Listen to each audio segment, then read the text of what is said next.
Louisiana and Tulane. Be better. USC travels to Ann Arbor. They play against Michigan. USC is favored by 6.5 points. Good Lord, has Michigan's offense looked absolutely abysmal. And USC's defense has looked improved. I mean, I'm not going to waste your time and try to convince you why I think Michigan can win this football game. I'll take USC not lay the 6.5, but this is not a bet. But here's how Michigan does win. I yes, I am wasting your time. They start Alex Orji, and he somehow does well because Davis Warren cannot win this football game. And also, if they keep handing the ball to Donovan Edwards instead of Khalil Mullins, they're doing themselves a disservice. And they're continuing to feed into what is already a terrible offense.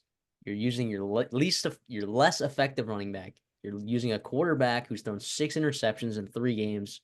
2 of those games were against G5 teams. Look, I get the defense is pretty spectacular, but also USC, we've seen the talent in this receiving core and time. Like this is no slouch for Michigan. Plus, USC's offensive line is incredibly underrated. It's something that we talked about previous to the season. USC has a good, talented offensive line. Lincoln Riley, that's the one position where he's like, nope, I'm not going to go in the transfer portal. I don't need it. Let's go. Let's ride. Okay. I think Lincoln Riley likes this team that he has. I think he's shown that they can win football games and be consistent on offense and defense, down in and down out. This could be a low-scoring game if Michigan's defense does what it's capable of doing. But if this defense is continually on the field over and over and over again, eventually they're going to break. So I'm going to give USC, and I'm going to lay the 6.5 points for USC. Yeah, I mean, well, first of all, how quickly have things changed in 4 weeks? I'm talking about both programs. The USC was a program, beginning of the year, was getting a lot of hate and more so question. I think it's like, okay, how are they going to translate to the Big Ten? Right, their defense is new, totally new staff. Are they going to be any good? You're losing Caleb Williams on this town offensively, and they have answered the bell and then some. Right, Michigan, the total opposite. Right, they have really struggled in 3 straight weeks. This game back in the summer. This game, Vegas had lined at 10.5. Michigan minus 10.5. This is almost a 16, 17-point swing in just 4 weeks, right? How many people in the summer gave USC a chance to win this football game in the preseason? And like you said, Matthew, the way to beat Michigan this year, especially if Alex Orji, who, by the way, he could have had 3 weeks to develop and try to have a chance to win this football game. Right? Neglected.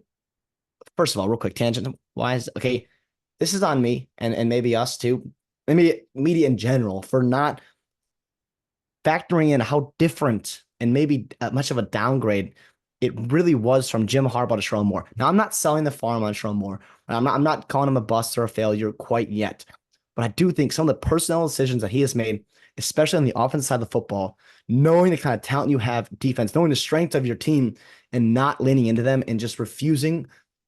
Almost ignorance, right? It's almost ignorance, and it's just a total disservice to Michigan. Regardless, though, they need to run the football. Michigan does because they have no chance otherwise not to. Alex Orji, is he going to be the guy? I think he has to be because what he can do, keeping the ball away from USC, right? Running the football, controlling the clock, and also just start developing him. It's not Davis Warren. It's not, right? Is it Jack Tuttle? I don't think so. We've seen him plenty of places before. I really don't know, man. I really don't know. And I don't know why I'm not putting a lot of money on USC. I just think it's still in my brain that, okay, Michigan is Michigan, right? They're at home, right? They're not going to get blown out. There's a chance, right, that they could go in and kind of physically dominate the game. Texas went in there and dominated. And USC, I really like their trenches offensively. And I do like their trenches defensively, I think, more than I did at the beginning of the season. But again, right, it's still not quite the level that Texas is. That, to me, is the one issue I do have. I think Texas was able to bully around Michigan. I don't know if USC can too. No, I don't think they will get bullied, but it'll be up to Miller Moss. It'll be up to these playmakers on a defensive side of the football and offensive side of the football to, really be able to separate this game. If you can get out to an early start in Ann Arbor, I do not know how passionate that crowd's going to be. I really do not.